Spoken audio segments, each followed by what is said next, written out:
ini Efesus 5 ayat 8 sampai 10. Memang dahulu kamu adalah kegelapan. Benar-benar gelap, karena kita pasti masuk neraka kalau bukan Kristen. Benar-benar masuk neraka. Tetapi sekarang kamu adalah terang di dalam Tuhan. Sekarang bayangkan kita ini lampu nyala terus jalan-jalan. Ya, bayangkan diri kita ini lampu, ya gitulah yang disebut dengan terang. Terang itu harus nyala. Kalau gelap bukan terang namanya. Sebab itu hiduplah sebagai anak-anak terang. Maksudnya ya kata-katanya, sikapnya, perbuatannya, cara bekerjanya di kantor, cara melakukan apapun itu harus dalam bentuk terang. Karena terang hanya berbuahkan 3 macam. Kebaikan, keadilan, kebenaran. Sekarang, apakah ini menjadi buah yang ada dalam kehidupan Bapak Ibu sekarang?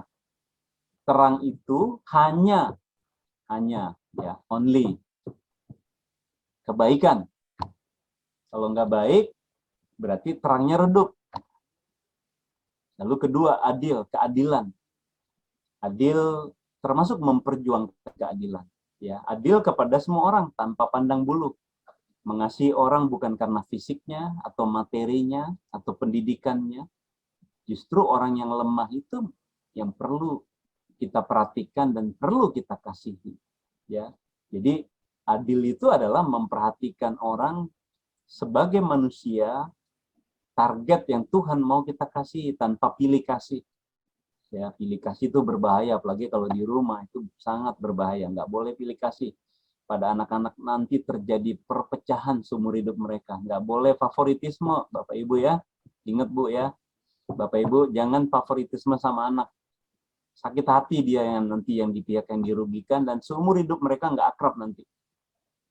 Ya, jadi di dalam rumah kita pun harus menghindari favoritisme terhadap anak-anak, terhadap orang lain. Ya, guru-guru sekolah minggu di gereja itu tidak boleh pilih kasih. Ya, yang bersih-bersih, yang cakep-cakep. Lalu ada anak yang justru kelihatannya kumel, kurang sukacita, justru itu target kasih yang harus kita perhatikan. Ya, maka di sini dikatakan kebaikan, keadilan, kebenaran. Bicara mengenai kebenaran, kita sudah dibenarkan. Itu yang kata yang tepat. Kita tidak pernah menjadi benar oleh karena perbuatan kita. Tetapi dibenarkan di kayu salib. Karena dibayar dengan lunas, kita menjadi benar. Benar tidak pernah diperjuangkan oleh kita. Sama dengan kudus. Suci itu bukan karena perjuangan kita, nggak pernah. Itu dikasih. Ya, kita dikuduskan, disucikan. Tuhan Yesus yang mencuci kita tanpa kontribusi kita. Nah, cuma kita harus melakukan kebenaran karena kita pun masih bisa melakukan kesalahan. Kita masih bisa memanipulasi orang. Kita masih bisa berbohong. Kita masih bisa mengabaikan kebenaran. Kita bisa jatuh dalam banyak perbuatan dosa. Tapi sekarang kita diminta menghasilkan 3 macam ini. Nah, sekarang apakah betul-betul berbuah kebaikan, keadilan, dan kebenaran? Ini menjadi perenungan kita malam ini. Ya, ingat baik-baik 3 poin ini: kebaikan, keadilan, kebenaran. Dan ujilah apa yang berkenan kepada Allah. Sebab kita semua selalu merasa diri kita paling benar, paling baik, ya, paling hebat, paling pinter, paling pengalaman. Itu kan biasanya. Jadi harus uji dulu di hadapan Tuhan supaya kita benar-benar pas gitu ya. Bukan karena kesombongan atau selera sendiri, ya, kepekaan pribadi beda dengan kepekaan Tuhan. Harus rendah hati, harus uji, harus berdoa, harus tanya Tuhan, harus rendah hati. Ya, intinya kita berbuah dalam 3 hal ini menjadi ukuran apakah kita rohani atau tidak. Ya. Nah, jadi tantangannya di dalam situasi pandemi adalah berubah. Ya. Jadi kita membutuhkan hidup yang berubah. Life changing itu merupakan proses. Ya, ini kalimat teman saya, berubah itu sulit ya, kalimat umum lah. Berubah itu sulit. Tetapi jika tidak berubah berarti apa? Fatal. Pilih mana? Pilih sulit atau pilih fatal? Fatal itu bisa juga artinya mati. Ya, jadi berubah pasti sulit. Sangat sulit, sangat-sangat sulit. Ya, tetapi kalau nggak berubah artinya oke, kita di zona nyaman. Itu maksudnya nggak berubah artinya apa? Ini nyaman kok, nggak apa-apa kok. Saya begini-gini aja nggak apa-apa kok. Atau saya nggak mau berubah, udah biar aja, terserah gue lah.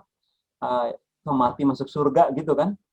Ya, atau pelayanan juga jalan-jalan aja, lancar biasa aja. Mungkin ya kita padahal sedang mengabaikan sesuatu atau menyimpan sesuatu yang salah tadi, bad habit misalnya, atau dosa tertentu. Kita pikir aman, nah itu berbahaya, fatal namanya. Nah, berubah artinya apa? Oke, kita hentikan. Yang tidak baik kita hentikan, lalu kita terobos sesuatu.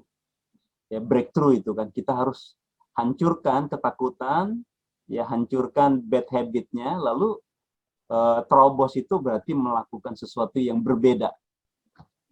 Berbeda tindakannya, berbeda habitnya, berbeda sikapnya. Kita harus berubah dalam banyak hal. Nah, jadi dasar kekuatan kita untuk berubah itu Allah Roh Kudus tadi sudah ada dalam diri kita. Iman dan keselamatan. Ya, persekutuan dengan Kristus, persekutuan dengan kematiannya, persekutuan dengan kebangkitannya itu sudah ada dalam diri kita. Mati kapanpun, kita langsung masuk surga. Sudah pasti. Ada yang bisa batalkan. Ya, mati kapanpun, dengan cara apapun. Entah COVID ya, entah mati kaget ya, stroke maksudnya. Entah mati dengan tenang, entah matinya sekarang, entah matinya berapa puluh tahun lagi, nggak masalah. Ya, kita sudah memiliki jaminan keselamatan, persekutuan dengan kematian Kristus, dan juga akan kebangkitan. Karena kita akan dibangkitkan ketika Yesus datang. Yesus nggak usah turun kan, di 1 Tesalonika, Yesus nggak usah turun, nanti malaikat yang turun, bangkitkan. Ya, lalu kita diubah, dalam sekejap diubah masuk ke surga. Hidup bersama dengan Yesus, untuk selama-lamanya, ya. Lalu relasi dengan Allah. Pertanyaannya, apakah sekarang di masa pandemi relasi itu tambah bagus apa tambah dingin? Doa kita tambah teratur atau tambah kacau balau atau kacau beliau? Yang mana yang benar nih? Doa-doa kita, doa pribadi nambah banyak atau tak kurang nih selama pandemi? Tambah rajin berdoa, padahal waktunya banyak kan di rumah kan, ya 24 jam di rumah seharian, atau bahkan ada yang seminggu di rumah terus, tapi doanya nambah atau tidak? Baca Alkitabnya nambah atau tidak? Masih ada nggak ya orang yang baca Alkitab zaman sekarang? Benar-benar baca, benar-benar konsentrasi? Ya puji Tuhan kalau masih ada ya. Nah jadi ini semua poin-poin nomor 1 sampai 4 ini adalah motivasi pertumbuhan yang bersifat internal. Karena Roh Kudus itu udah ada dalam diri kita. Iman itu ada dalam diri kita.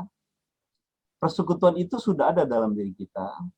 Ya, apalagi kita memiliki relasi dengan Allah, itu jadi motivasi internal bertumbuh. Tetap bertumbuh, tetap bisa bersuka cita, tetap bisa memuji Tuhan di rumah. Ya, bukan hanya dalam kebaktian, maksudnya saat sendirian atau saat bersama di rumah, siapa yang masih nyanyi memuji Tuhan selain Pak Jimmy, Bu Wilman nih, mungkin nyanyi terus di rumah ya. Ya, ada nggak yang lain di sini? Ya, yang walaupun nggak kebaktian tapi nyanyi-nyanyi. Bapak Ibu, nyanyi memuji Tuhan itu mengusir setan dari rumah kita. Ya, mengusir stres, mengusir ketegangan, menambah sukacita. Jadi bernyanyilah di masa pandemi. Amin.